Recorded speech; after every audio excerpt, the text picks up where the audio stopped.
On March 5th, 2022, a Chinese woman in San Diego had reportedly resisted eviction by the San Diego police and was shot to death at the scene.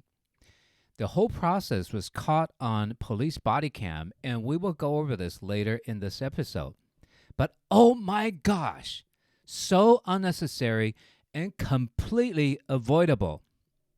As a Chinese realtor in California, I feel compelled to talk about HOA and what you need to know about its legal power.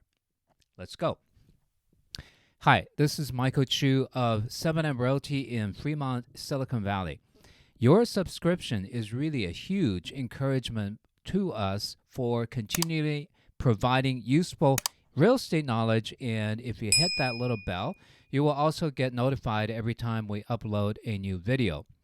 So, another incident happened not long after the San Diego incident. There was a news report of HOA foreclosing on homeowners in Green Valley Ranch in Denver. Homeowners failing to pay HOA fees were forced out of their home after 17 years. So let's talk about HOA foreclosing on homeowners. Typically, they're going to be foreclosing because of failure to pay fines or assessments, and they have the legal power to demand their account to be in good standing.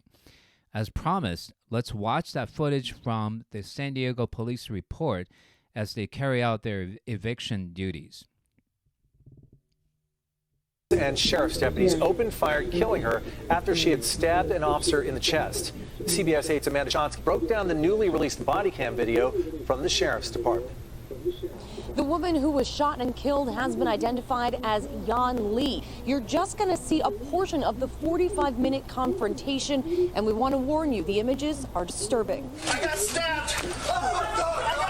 A chaotic scene inside this Little Italy apartment building. An officer wounded. The woman who stabbed him shot dead. It's tragic. I mean, you wish that it would have had another outcome. And I can tell you every deputy, every officer in that hallway wish it would have ended up differently. Newly released body cam video is giving a... Monica Viela says her family was kicked out 3 weeks ago. Viela says her family paid their mortgage on time for nearly 2 decades. But her mortgage company wasn't behind the foreclosure. It was her homeowners association who initiated the action. The HOA were making a lot of fines for anything, like just leaving the trash can outside, and fines were like $50, $100, so they went up to like $8,000. Viela couldn't pay the fines, but she kept paying the mortgage. She couldn't pay the fines, but says she had no idea that could lead to foreclosure, and that HOA has that kind of power. So let's talk about this really quickly. So when you move into a community that has like HOA, Homeowners Association, and for most condos, townhouse, and some single-family homes like PUD, there is HOA present. When you are buying any of these properties, pay special attention to HOA fees.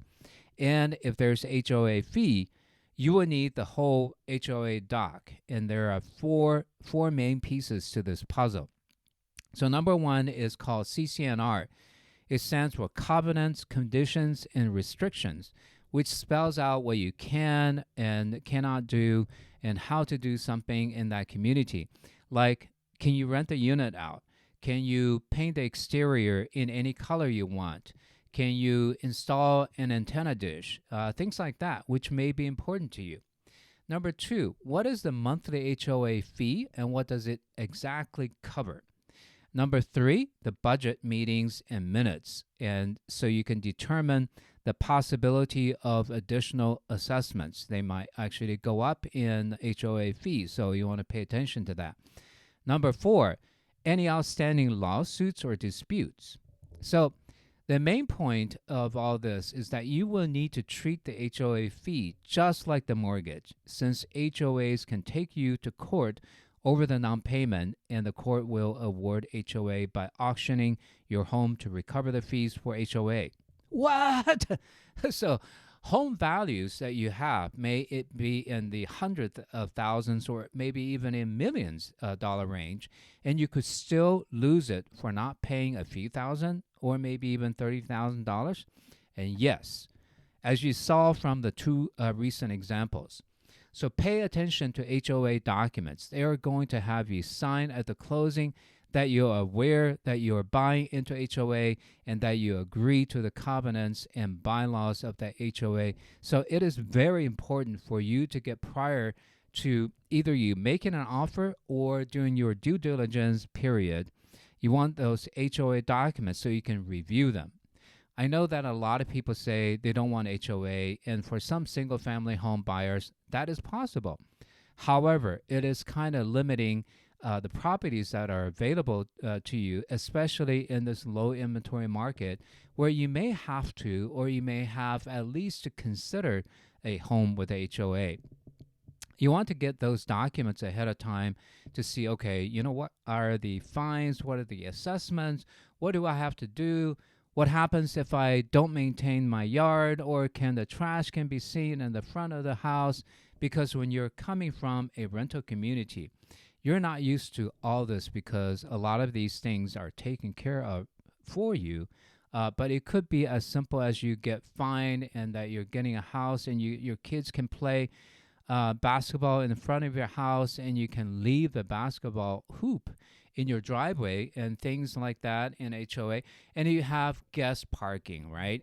Can they park on your driveway or guest parking? So like I have a friend whose HOA would not allow that. So during the day, visitor can park in the guest parking spot, but they have to leave before 12 a.m. midnight.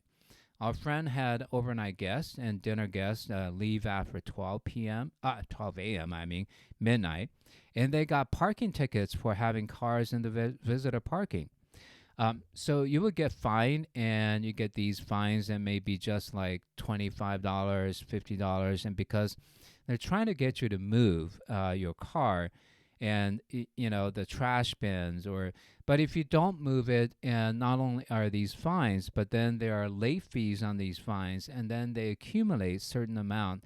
And this Denver lady, she was paying her mortgage, but she had all these fines that were building up, and because she did not know and she did not pay these fines, and that's what allowed HOA to place a lien on her house first, and then to proceed into foreclosure.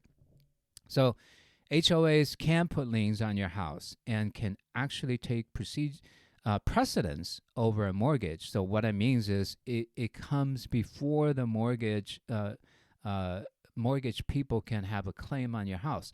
They have a higher pecking order of that, so be very aware of that. So Director of Denver's Department of Housing Stability, Britta Fisher, has heard from many of families like the Viela facing HOA-related foreclosures in Green Valley Ranch.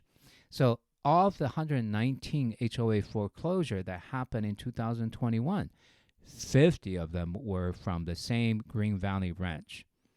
And I'll put a link of that video below so you can take a look of the entire thing. But again, the first thing they'll do is, probably send you a warning.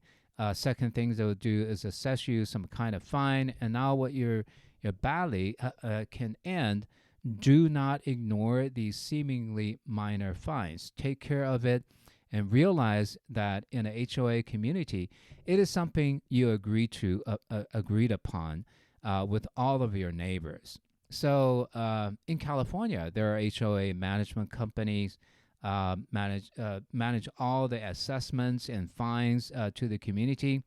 And in some areas, every 2 weeks, a car will physically drive around the neighborhood. And if they see any violation, they will send you a picture and a letter. And it will basically say, it's a first offense. For instance, like your window curtain is in color purple. You need to take it down and replace it with white curtain only. So this is actually a true story. It happened to my friend's parents. They had rented out a townhouse, and their tenant put up a curtain that was purple, and that was causing HOA violation, and they got fined. And not only that, because the parents were in China, they didn't respond to the fine in time, and they had to appear in front of the monthly HOA board meeting for a decision. And it ended well, because they asked us to write a letter to explain, and paid all the fines and late fees without delay, and it got resolved. So we're all busy. Things can happen. You may forget and leave your things out on your porch or driveway. So you get these letters, and it's not automatically a fine. It's like we get 2 warnings and then a fine or something like that in my neighborhood. Now that after you know they're going to come back and say you got the second warning, it's a fine. So those things, and if you ignore them, again, it would be a problem for you. The lady in Denver was paying her mortgage, and it depends on your state to see HOA has ability, but almost all areas, HOA has the authority to put a lien on your house. And I know that for sure, because otherwise the HOA would have no power to make people do what's in the CCNR in the rules.